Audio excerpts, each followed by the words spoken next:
Hi everyone, my name is Malaya White, and today we'll be talking about the clothing brand Hollister, and specifically how they're persuading you with their ads.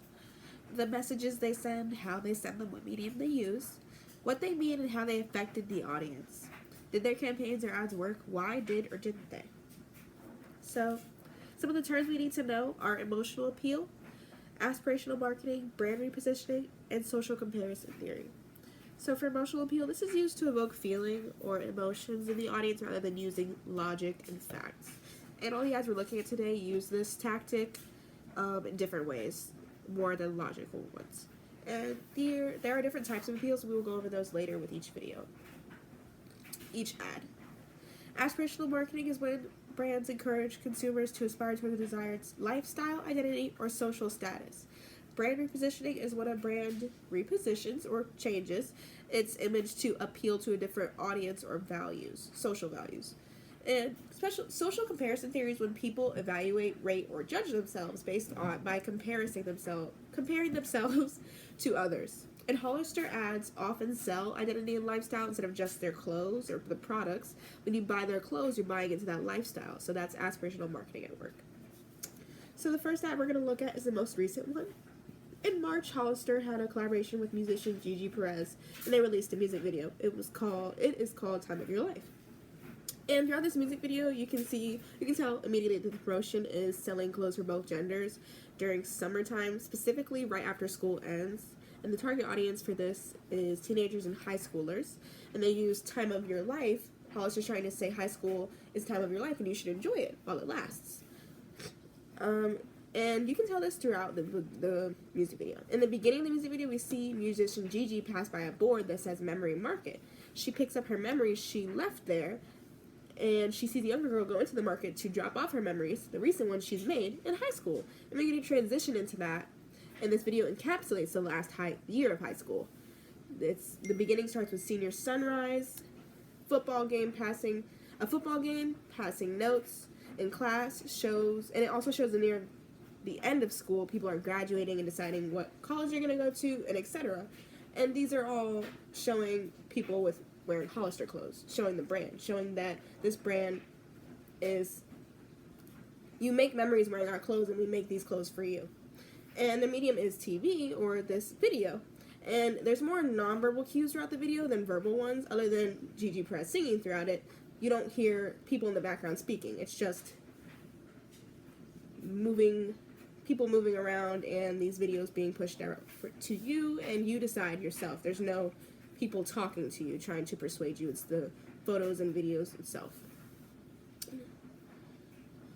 And the motivational appeal at work here is nostalgia, emotional connection, and music belonging. And this ad actually shows that Hollister is evolving into emotional storytelling. And this nostalgia here is in high school. And for the second ad, we've got the California Dream / SoCal lifestyle era. And the medium is a print blow-up photo from 2009. And they're selling clothes for fit, athletic, white boys, and it's classist in a sense. And the target audience here is teenagers, suburban shoppers, and teenagers that want to be accepted socially and achieve that popularity that came with the brand at the time. And from the model, you're leaning towards more sex appeal and how attractive this person is. You wear our clothes because you're attractive. You become more attractive when you wear our clothes. This ad promotes youth culture and idealized imagery, and like I said before, sexual appeal. And the key message here is, wear Hollister, you'll be as cool and as sexy as this California beach lifestyle we're selling here. And the emotional appeal is youth, freedom, and fun. It was a very effective ad during the time. This is one of the brands that defined the early 2000s for teenagers. And if you wore this brand, you were seen as cool, like the poster. And the brand gave you status in a way. It eventually harmed the reputation years later during the 2010s because it was promoting unrealistic beauty standards, and people felt excluded if they didn't fit into the mold they were showing. In this third ad, #HCode Jeans Movement. They're promoting jeans in this social media post from 2016. And the target audience here is Gen Zers, teenagers, and youth on social media. And the key message is, individuality makes you attractive. And motivational appeals here are authenticity, community belonging, self-expression, and a warmth appeal. It's very effective, more so than the campaigns in the past, especially the last one I just mentioned.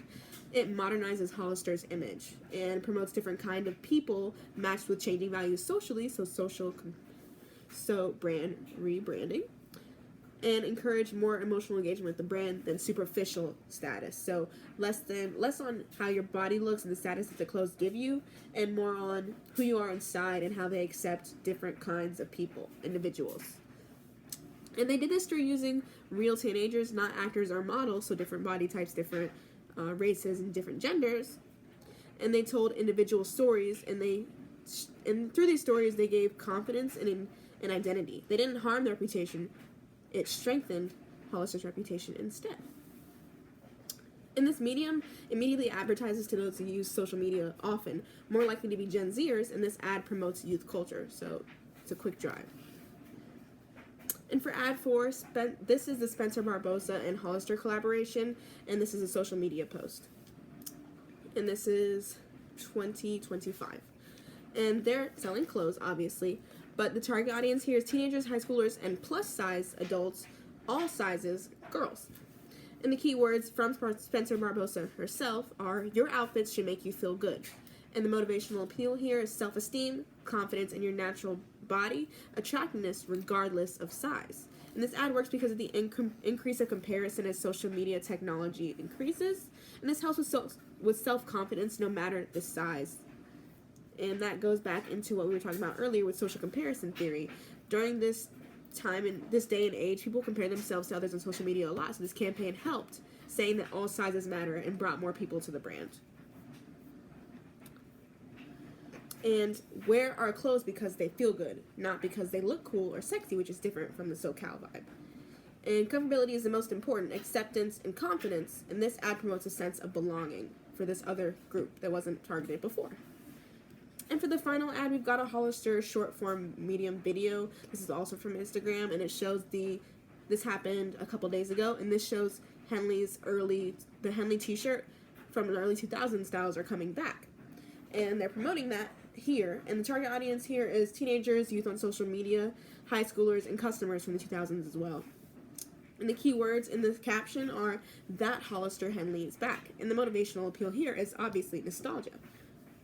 They're using nonverbal persuasive tactics again.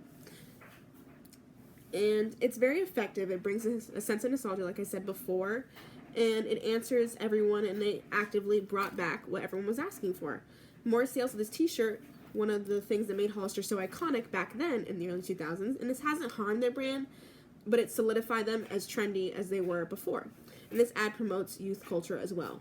And the reason why the ads in the latter half worked more than the SoCal original campaign is because the emotional appeals are more positive than negative. Not to say the SoCal campaign was actually negative, but there were less people it was marketed to an exclusive elite. And this made others feel they didn't fit the cut or have the image to actually shop and buy the products there, creating a negative impact in a way. Now the clothes are marketed towards inclusivity and more positive appeal. We can see from these ads that Hollister's advertising evolved from aspirational exclusivity to authenticity and emotional connection. Early campaigns successfully created a powerful lifestyle fantasy, but they also promoted narrow beauty standards that later damaged this brand's reputation for omitting or barring others, unlike the persona or image the brand created. More recent campaigns show a shift towards inclusivity, individuality, and emotional storytelling, reflecting changing consumer expectations among the audience, specifically the Gen Z audience. They are still marketing towards teenagers like they were before. So this just goes to show that persuasion is everywhere and is in everything. So I hope you look for it more.